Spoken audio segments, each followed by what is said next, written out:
this good? Okay. So in my walk with Jesus and time serving him, he always seems to put me in connection with women and kids, just pouring into their lives and teaching them to follow Jesus. And I anticipate something of the same when we're in Sekenani. The picture went away. So Mara Children's Home is something that was started, I don't even know now, several years ago. But they house girls traditionally between 11 and 16, 17 years old. But more recently, they've had girls as young as 3 come into the home. Right now, there are 3 preschoolers, which was something they weren't expected, but something God brought to them, and we're excited to pour into these children.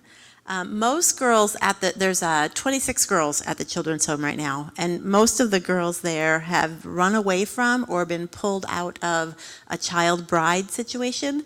The Maasai traditionally practice polygamy, and traditionally give their girls away shortly after their first period, when they're ready to become mothers. And that's a source of income for the family. But what often happens, so child bride is now illegal in Kenya, but is still practiced more out in the bush. And because of polygamy, so you'll have a man who's got 3 or 4 wives. When he dies, there's now 3 or 4 widows, and some of those women are quite young.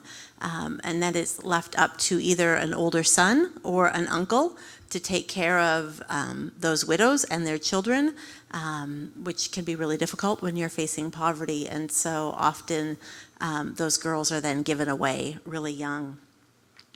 And so many of the girls at the children's home have either run away from or been pulled out of that child bride situation, or some situations with FGM, which is a female circumcision.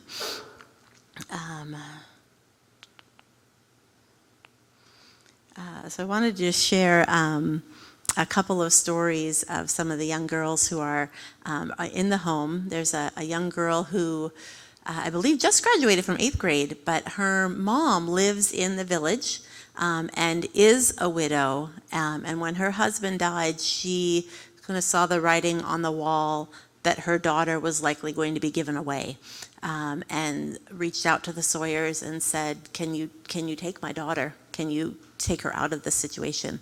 And so they welcomed her into the children's home. She as far as the Kenyan government is concerned, she's a ward of the children's home, but her mom and her siblings live right there in the village, so she still gets to see them, but she was protected from that situation, and she started attending the school there, and has just flourished in her relationship with Jesus, and in her education, and she is a leader among the girls there at the home. Sorry, my phone keeps going to sleep. Another young lady who was there at the children's home had heard about Mara Children's Home, but lived in a village quite a ways away, and she had learned that she was going to be given away, and had actually chose to run away from her family and run away from that situation of being given away as a bride, and actually spent the night in the game preserve on her own. So there's lions, there's hyenas, it's a very dangerous place to have spent the night by herself, but ran away, traveled through the preserve, spent the night by herself, and showed up on the mission saying, I need a place. And they welcomed her in and are discipling her and loving on her, providing counseling, providing health care, and education and discipleship into a relationship with Jesus. While we were visiting back in 2020, Lowry and I had gone into the city that's about an hour away, and Travis and Laura were visiting with one of their teachers who was in the hospital, and hospitals there are quite different than hospitals here, but there was a women's ward, a room maybe half the size of this with a dozen beds or so with women on the ward with all different types of female issues being taken care of. And while they were visiting this teacher, they noticed a little girl on a bed who was about 3 years old. And at first they thought she was maybe the daughter of one of the women there, but then discovered that she actually was a patient herself, and she had experienced some rather severe abuse. And through a series of conversations, Laura and Travis have a great relationship with the children's worker, which would be like the Department of Health and Human Services kind of caseworker that here in the States would pull somebody into a foster care system. So they've got a really good relationship with this woman who's a caseworker. They reached out to her and said, what's going on with this little girl? What's the story with her? And learned a little bit more about what had happened to her. I just really felt like God was saying, you need to take this little girl. So even though they weren't set up for a 3-year-old, within a couple of days, this little girl was living on the mission, getting the medical care that she needed, getting the love and counseling that she needed from the trauma that she had been through. And 2 years later, she is now going to be entering first grade there at the school, and is learning about Jesus, has experienced love and healing. And we all just fell in love with this little girl while we were there. It was great to be a part of the beginning of her story.